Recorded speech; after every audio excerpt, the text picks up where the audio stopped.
ماہ سیام رمضان المبارک اپنی تمام توانائیوں کے ساتھ جلوہ ساماں ہوا، نور بانٹتا ہوا، اجالے بکھیرتا ہوا ہم سے رخصت ہوا۔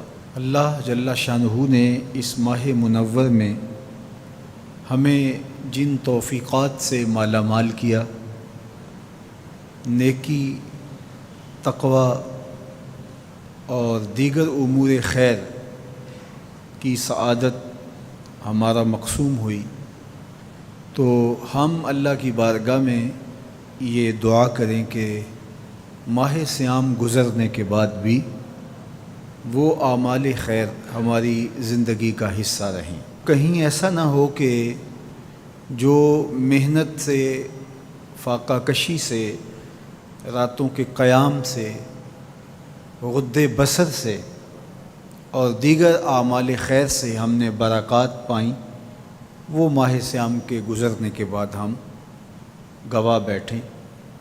قرآن مجید نے اس عورت کی مثال بیان کی ہے جس کا توازن عقلی ٹھیک نہیں تھا اور سارا دن چرخہ کاٹتی رہتی اور شام کو اپنے ہاتھ سے کاتا ہوا سوت ریزہ ریزہ کر دیتی۔ فرمایا تم اس عورت کی طرح نہ ہو جانا، اپنی محنت کو ضائع ہونے سے بچانے کی آرزو اور تمنا یہ ہمارے سینے میں موجود ہونی چاہیے۔ تو ہر وقت یہ دھڑکا، یہ ڈر، یہ فکر لگی رہے کہ میں جو خیر کی راہ پہ ہوں وہ مجھے میسر رہے، وہ مجھے نصیب رہے۔ جس کے 2 دن برابر ہو گئے وہ ہلاک ہو گیا۔ ہر آنے والا دن گزرے ہوئے دن سے بہتر ہونا چاہیے۔ اگر برابر ہیں تو ہلاکت ہے، اور اگر کسی کا گزرا ہوا دن بہتر ہے اور بعد والا دن اس سے بدتر ہو گیا، وہ تو پھر کچھ نہ حاصل کر پایا۔ تو رمضان المبارک کے اندر ہمیں جو برکات حاصل ہوئیں، ہمیں جو نور ملا، ہمیں جو اجالے حاصل ہوئے، ہم اپنا محاسبہ کریں کہ کیا وہ ہمیں اب بھی میسر ہیں، یا یہ کہ آج ہم دوبارہ اسی زندگی کی طرف پلٹ کے آگے ہیں۔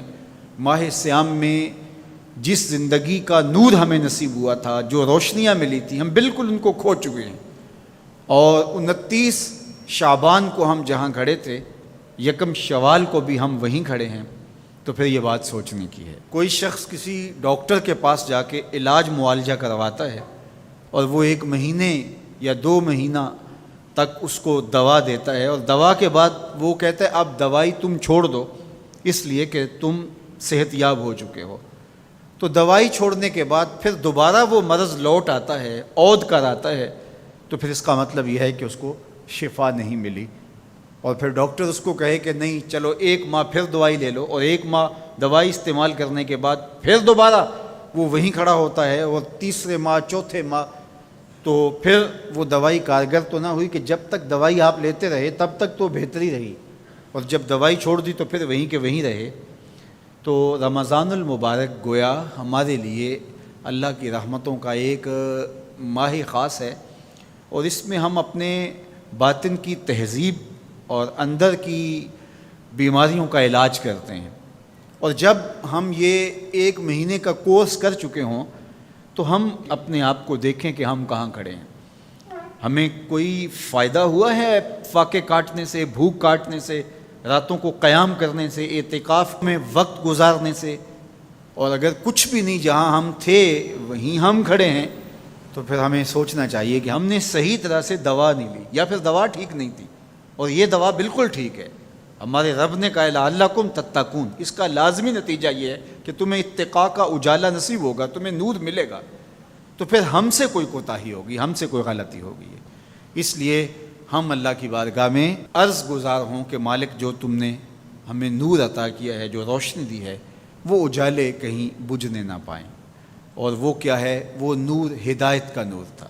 تو اہل ایمان یہ دعا کرتے ہیں ربنا لا تزغ قلوبنا بعد اذ ہدیتنا، اے اللہ ہمارے دلوں کو سیدھا کر دینے کے بعد دوبارہ ٹیڑھا نہ کرنا۔ وَهَبْ لَنَا مِن لَّدُنْكَ رَحْمَةً، اور اپنی جناب سے ہمیں مزید رحمتیں عطا کرنا۔ اِنَّكَ أَنْتَ الْوَهَّابُ، تیری شان یہ ہے کہ تو وہاب ہے، کسی محنت کے بغیر تو بندے کو عطا کرتا ہے، بغیر مزد تو عطا کرنے کی عادت رکھتا ہے۔ تو مالک ہم تیرے حضور حاضر ہوئے تو ہمارے اوپر کرم نوازیاں کرنا، اور وہ جو ہدایت تو نے ہمیں عطا کی ہے اس پر ہمیں گامزن رکھنا، اور ہمیں دوبارہ اندھیروں، ظلمتوں اور گمراہیوں میں نہ دھکیل دینا، بلکہ ہمیں اس ہدایت کی راہ پہ گامزن رکھنا۔